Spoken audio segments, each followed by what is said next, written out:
Hey guys, নিয়ে এসেছি আরও একটা ব্লগ। তো আমরা অটো করে রেডি হয়ে চলে যাচ্ছি সমলেশ্বরী টেম্পেলে। তো আমরা সেখানে পৌঁছে গেছি, দেখতেই পাচ্ছ।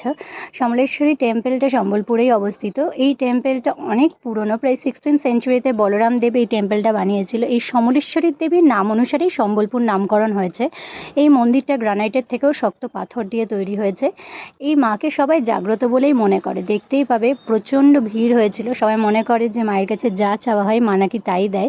তো আমরাও পৌঁছে গেছিলাম সেখানে। মন্দিরের ভেতরে ছবি তোলা বারণ, তাই আমি দেখাতে পারিনি, কিন্তু মন্দিরের বাইরেটা তুলেছি। খুব সুন্দরভাবে নতুন করে আবার মন্দিরটাকে সাজিয়েছে ওরা। আগের বার যখন এসেছিলাম তখন এরকম ছিল না, এখন অনেক কিছু বাড়িয়েছে, একটা ছোট্ট পন্ডও হয়েছে। আর এই মন্দিরটা না মহানদীর ধারে অবস্থিত।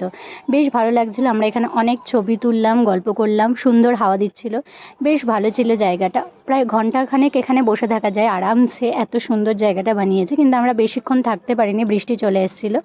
তো ব্লগটা